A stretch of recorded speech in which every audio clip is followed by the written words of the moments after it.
Bismillahirrahmanirrahim. Assalamualaikum warahmatullahi wabarakatuh. So today I'm going to present about pollination and fertilization.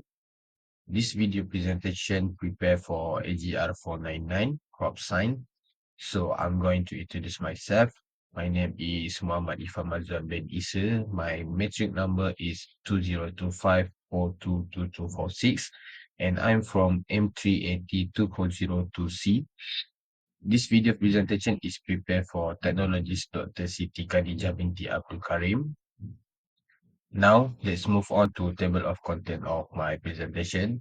It consists of introduction, pollination, fertilization, and conclusion.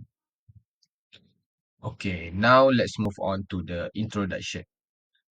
Pollination and fertilization are two closely related biological processes that play a crucial role in the reproductive cycle of flowering plants. Pollination refers to the transfer of pollen grains from the anther to the stigma, which can occur with the help of wind, water, insects, birds, or other animals. This process ensures that the male reproductive cells reach the female reproductive structure. Once pollen successfully lands on a compatible stigma, fertilization begins. During fertilization, the male gamete from the pollen grain travels down the pollen tube and fuses with the female egg cell inside the ovule, leading to the formation of zygote. These processes are essential for seed formation, fruit development, and the continuation of plant species. Understanding pollination and fertilization is important in agriculture as they directly affect crop yield, biodiversity, and overall ecosystem health. Okay, let's move on to the part of the flower. As you guys can see, anther and filaments are the male part of the flower. We call this as the stamen. Stigma, style, ovary, and ovule are the female part of the flower. We call this as the pistil. Let's move on to the pollination. Pollination is the transfer of pollen grains from the anther male of one flower to the stigma female of the same or another flower of the same species. It is said to be the first process of sexual fertilization in flowering plants. Pollen grains contain the male gametes and are present in the anthers of the flowers. Sexual reproduction in flowering plants require male gametes to produce in pollen glands in the anther to fuse with female gametes found in the ovules. The pollen grain must reach to the stigma before its nucleus can travel down towards the female gametes in the ovule. Pollination, the part we are covering in this video is the step here, the movement of pollen from the anther to the stigma. In case it's not obvious, the definition for pollination is simply the transfer of pollen from the anther to the stigma.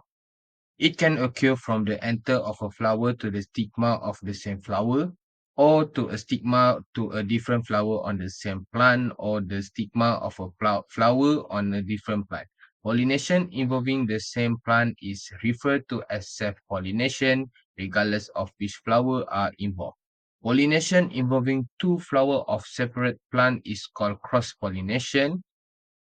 Note that these are different plants but of the same species. We are going to look at two strategies the different plants have to make pollination happen. We will look at insect pollinated flowers and wind pollinated flowers. We will start with insect pollination flowers that rely on insect have several strategies to attract, then they tend to have a brightly color, petal which are appealing to insect as well as strong scent that they like. Many flowers also have nectaries which produce nectar, a sugary substance that insect feed on.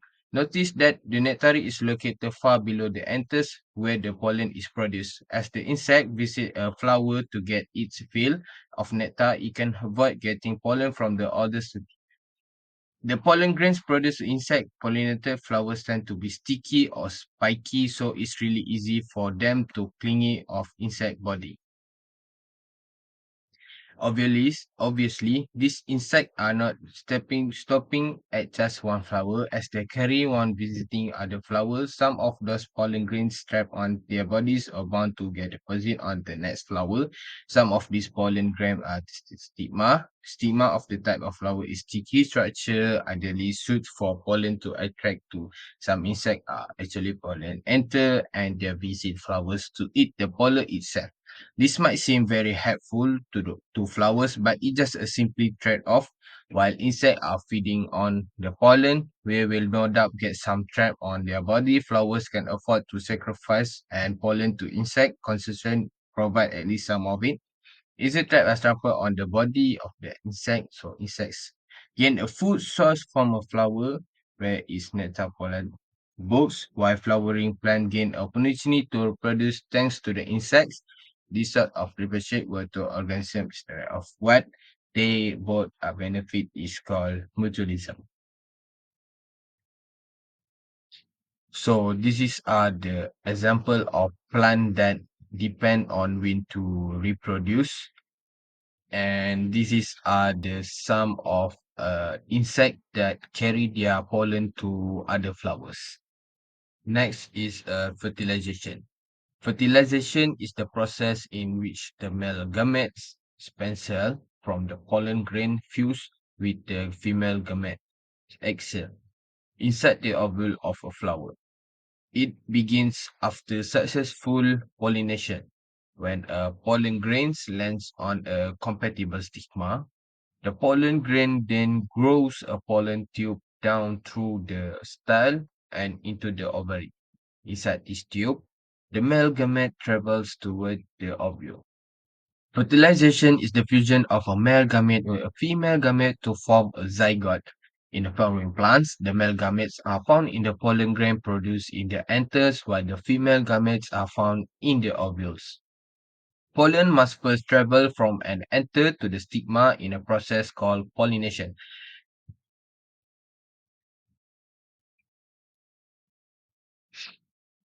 When a pollen grain lands on the stigma, it forms a pollen tube down the style of the flower. The pollen grain nucleus travels down the pollen tube as it grows towards the ovary and the ovule. The pollen tube reaches its tiny opening in the ovules, and then the tip of the pollen tube dissolves, allowing the pollen nucleus to enter the ovules. Here, the pollen nucleus fuses with the egg cell nucleus. This fusion of the two nuclei is fertilization. Fertilization creates a new cell called a zygote. The single zygote cell divides and develops to become a plant embryo, which has a plumule and radicle. Plumule will go on to become the first shoot of the plant, while the radicle will become the first fruit. Next is a plant life cycle. The plant life cycle involves an alternation between two phases, the diploid sporophyte and the haploid centrophyte. The cycle begins with the sporophyte, which is the diploid phase of the plant. The sporophyte produces spores through meiosis. These spores are haploid and grow into the gametophyte. The gametophyte then produces gametes through mitosis. When fertilization occurs, the sperm and egg fuse to form a zygote, which is diploid again. The zygote develops into an embryo and eventually grows into a mature sporophyte, completing the cycle. Okay, let's move on to the conclusion. Pollination and fertilization are key processes that enable plants to reproduce from seeds and continue their life cycle. Through these steps, plants create new offspring and maintain their species. The plant life cycle, which includes growth, reproduction, and seed formation, ensure that plants can survive, adapt, and support biodiversity. Together, this process show how plants develop from one generation to the next and play an essential role in sustaining ecosystem. That's all from me. Thank you for watching this video and Assalamualaikum warahmatullahi wabarakatuh.